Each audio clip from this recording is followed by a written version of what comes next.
Welcome to the Kill Count, where we tally up the victims in all our favorite horror movies. I'm James A. Janice, and today we're finally starting what has been the single most requested series in Kill Count history, Halloween, John Carpenter's 1978 film that ignited the slasher subgenre. As I've said on this show before, Halloween was not the first slasher ever made, but it was the one that captured everyone's imagination. After producer Irwin Yablans came up with the movie's title and a simple premise involving babysitters, co-writers and producers John Carpenter and Deborah Hill set out to make horror history with a laughably small budget of only $320,000, provided by Yablans and the quote-unquote grandfather of Halloween, Mustafa Akkad. There are lots of reasons this movie went so far on so little, from the iconic haunting score composed by Carpenter himself, to the suburban setting that made the audience feel as vulnerable as the victims they were watching, to the memorable performances by a 20-year-old Jamie Lee Curtis and the original Ernst Stavro Blofeld Donald Pleasence. But above all else, Halloween succeeded because of its blank-faced stalker Michael Myers, also known as The Shape. Played by filmmaker Nick Castle for a measly $25 a day, the man in the modified William Shatner mask terrified audiences and kicked off the first of the horror genre's royal franchises. Over the next couple of months, I'll be covering all of the Halloweens available on home video, meaning 10 installments and 4 different timelines. On October 19th, an 11th film will be released, which will start a 5th timeline for the series. But we'll have to wait for the Blu-ray for it to be on the Kill Count. Don't worry though, even without that latest installment, we're in for a crazy ride. I'll guide you through the franchise as Sam Loomis becomes a shrieking madman, as Michael's origin becomes tied up in the occult, and all the times that the series tries to reinvent itself, whether that's as a couple of hip millennial horror comedies, a low-class white trash hellbilly saga, or a Irish toy maker selling deadly Halloween masks. But before we get into all that, we gotta go back to Haddonfield, Illinois and count the kills that started it all. The movie begins with a jack-o'-lantern and a title card. Right away, even the opening credits are iconic, since they're backed by that dope-ass Halloween theme, and because when it zooms in on the pumpkin's eye and nose, it looks like Michael himself holding a knife. Cool! After that, we're in Haddonfield, Illinois, on Halloween night 1963, in a first-person POV shot similar to the one that opened Black Christmas. The POV shots in Halloween were done with the recently invented Steadicam technology by cinematographer Dean Cundy, who would go on to shoot blockbusters such as the Back to the Future trilogy and Jurassic Frickin' Park. We watch as our audience surrogate peeps in on a couple making out before they head upstairs for more heavy petting. After a stop at the kitchen drawer where Deborah Hill's hand grabs a butcher knife, the first-person view sees the dude putting his shirt back on and leaving the house. It's only been a minute, dude. Was that one of those never happens to me situations? The camera heads upstairs and grabs a clown mask from the floor, obfuscating our view as it walks into the very open bedroom of the topless Judith Myers. Girl, topless hairbrushing is the best, I'm sure, but maybe close the door for it, or else you risk this happening. Michael!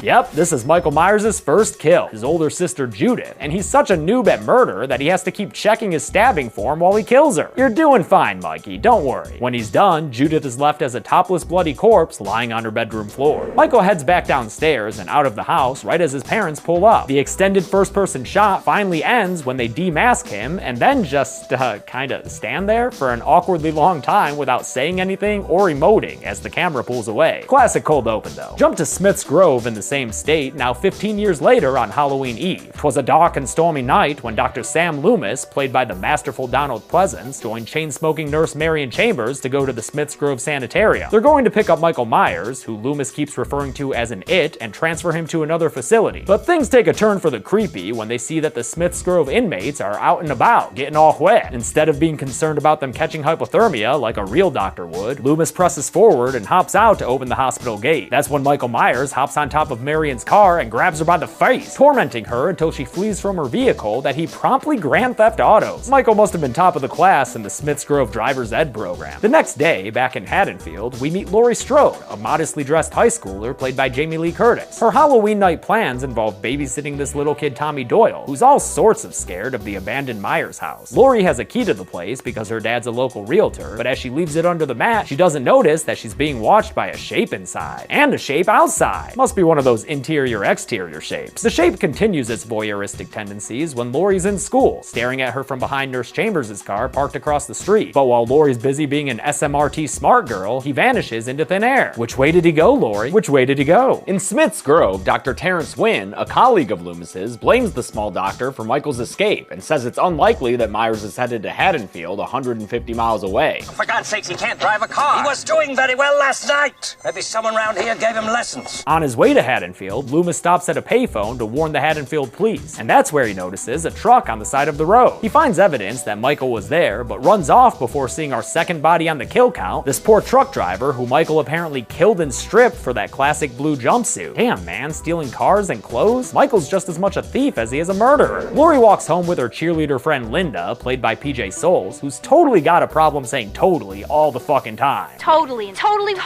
They're joined by Andy Brackett, played by Nancy Kyes, who credited stage name was, interestingly enough, Nancy Loomis. Michael Myers rolls by in his station wagon at a nice slow stalkery pace, but that doesn't stop Annie, the sheriff's daughter, from playing citizen cop. Hey jerk, speed kills! Michael stops his car threateningly, but after a pregnant pause, just keeps on driving. He catches back up with them later on the walk home when he's standing behind a bush staring at Lori and Annie, but when Annie goes to confront him, he's disappeared once again. Michael does that a lot. He does it some more after Lori gets home to her room decorated with smart person stuff. She sees him outside by the clothesline, then somehow, without her gaze ever breaking, he just disappears. That one doesn't make any sense to me, but okay, we get it. He's a creepy stalker. Meanwhile, Dr. Loomis arrives in Haddonfield and goes to the cemetery, only to find that Judith Myers' gravestone has been removed, straight plucked from the ground.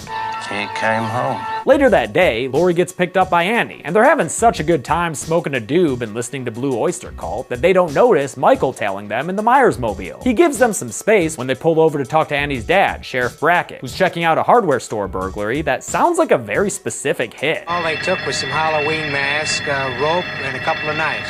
Wait, why did that hardware store have Halloween masks? Somehow Papa Brackett doesn't smell that dank weed in the car, so he waves the girls goodbye, right before Loomis shows up and introduces himself. Psst, Loomis, look behind you, dude. The shape you want is right behind you. Night comes and Sheriff Brackett takes Loomis to the Myers house, where it all went down 15 years ago. They find a dead dog off screen, the first of many pooches that Michael Myers will kill throughout the series. He got hungry. And, eat? Did he eat that dog corpse, or is that a metaphor, Loomy? During a tour of the house, Donald Pleasance gets the capital A act when he tells Brackett about Michael's psychiatric history. I met this 6-year-old child with this blank, pale, emotionless face and the blackest eyes.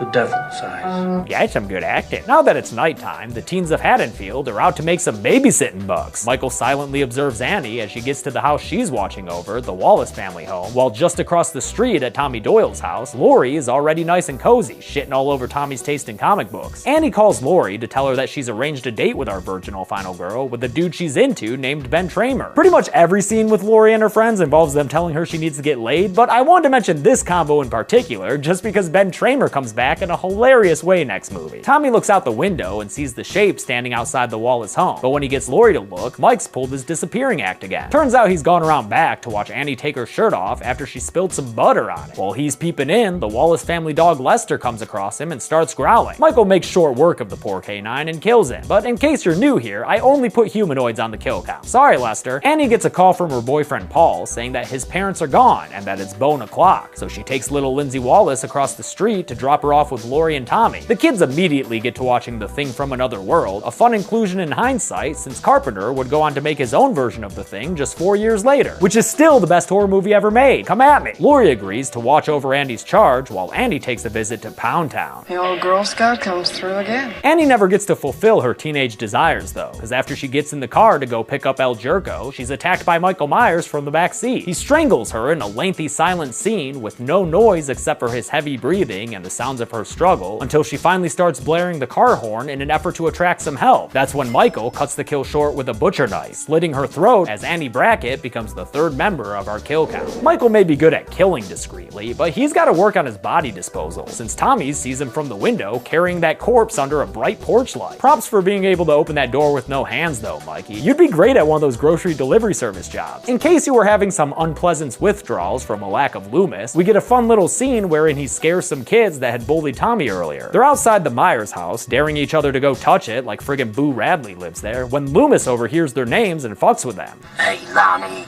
get your ass away from there. Loomis is kind of a dick to kids, I love it. But sorry, back to horny teenagers. Linda and her boyfriend Bob roll up to the Wallace house so they can bang there while Annie keeps little Lindsay distracted. Of course, neither Annie nor Lindsay are home right now. Hey, It's totally dark. So they're content to just make out on a stranger's couch, way too distracted to see the shape standing mere feet away watching them. Later on, they call up Lori, who tells them that little Lindsay is gone for the night, so they escalate their debasement of the Wallace home to full-on fucking in the parents' bed. Also, is that a real pumpkin jack-o'-lantern on the nightstand? Who does that? They have an unusually short sex session, after which Linda is totally lying when she says it was fantastic, and then she sends Bob off to get her a beer. As he leaves, he breaks one of Randy Meeks' cardinal rules for surviving a horror movie. I'll be right back. After Bob grabs the beer, we get one of the best scenes of the movie when Michael pops out of a closet and starts choking Bob against the wall. It's a pretty solid jump scare, and the kill is Michael's finest in the film as he lifts Bob up off the ground with a single hand and then uses his other hand to stab Bob with his butcher knife. The icing on top, though, is that when Michael removes his hand, Bob's feet stay elevated off the ground. Michael stares at the new wall decoration with a couple of head tilts, showing he can appreciate his murder art from multiple angles. Linda Vanderklok is our next hapless victim, and Michael dresses up for the occasion. It's Ghost Bob Michael Myers, and it's probably my favorite image from the movie. It's followed by what's probably many other people's favorite image from the movie as Linda tries to seduce Bob out of his Halloween spirit. See anything you like? After Ghost Bob is totally unresponsive, Linda goes to call Lori, but as soon as Lori answers, Linda is attacked by Michael, who strangles her with the phone cord. Lori hears the noises over the phone, first assuming it's some kind of sex noise prank, but to her credit, she does become concerned by the time Linda is totally down and out for another kill on the count. After she's dead, Michael's all like, "New phone, who dis?" But Lori hangs up on him. Boring conversation anyway. And back to Dr. Loomis, who inexplicably just now sees that Marion Chambers' station wagon is parked across the street. Maybe you would have noticed it earlier if you weren't too busy cussing out the neighborhood kids, Loomis. But now that he knows Michael's in town, he's on the move. Concerned about that Moni phone call from the Wallace home, Lori heads across the street to check on Annie and Linda. It's completely dark inside, and after she heads upstairs, she follows the only light on into the bedroom, where she gets to kick off her final girl circuit by finding Annie's body splayed out on the bed in front of Judith Myers' gravestone. And as with any true final girl circuit, she finds the other bodies in unlikely ways, with Bob swinging down from the ceiling somehow, and a cabinet door opening on its own to reveal PJ Souls doing a pretty goofy dead body face. The corpses scare Lori out into the hallway, where, in a very cool shot, the shape materializes from the shadows behind her. He steps out and stabs at her shoulder, grazing her with a slash that sends her over the banister and crashing to the bottom of the staircase. One of the most infamous horror movie chase scenes begins, as Lori tries to escape through all these locations that the movie has done a great job setting up, so you know the exact physical layout of them. I think it's one of the undervalued geniuses of this movie. Lori gets back to the Doyle house and is locked out as Michael slowly makes his way across the street towards her. When Tommy finally lets her in, she barks at him to go hide upstairs. Do as I say!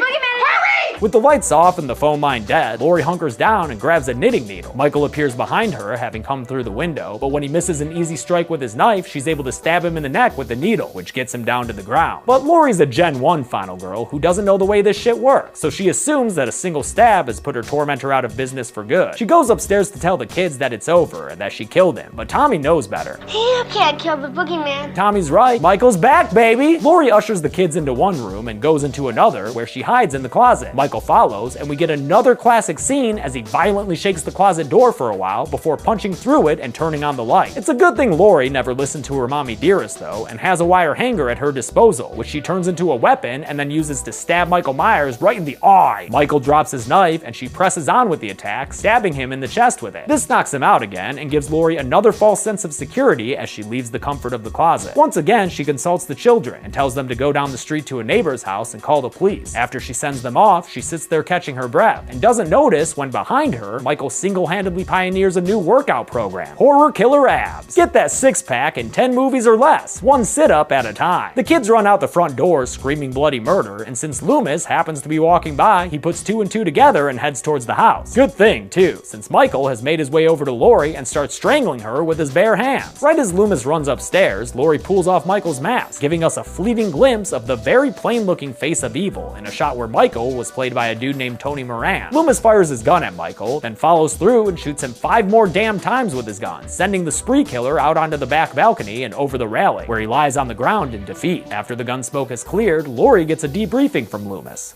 What's the boogeyman? As a matter of fact, It was. Michael's boogeyman credentials are sealed when Loomis looks outside to find that Michael Myers is missing. The bastard somehow survived and is free to kill once more. The movie ends expertly with a montage of all the locations we've seen, as Michael's heavy breathing grows louder and louder, suggesting that nowhere in Haddonfield is safe from the Shape. It's a good thing Michael brushed himself off to kill again, because his initial body count is pretty weak. Here, I'll show you at the numbers.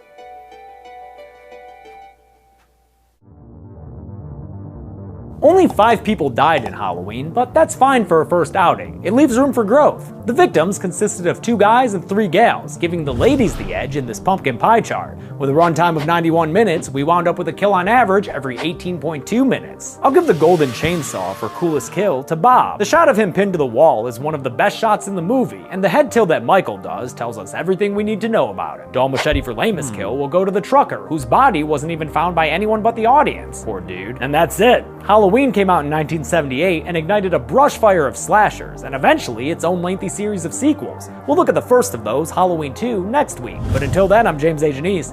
This has been the Kill Count. Thanks a lot for watching this week's Kill Count. I want to thank a couple of patrons like Stephen William Swanberg, Gage Hill, and Seth Vermillion, and an extra special thanks to Romulus Fane. We're finally doing Halloween. It's probably my least favorite of the big 3 series, but this first movie may be the best movie out of all of them. It's such good filmmaking, man. You know, like film it like it's like art, man. Fucking art. Thanks everyone, be good people.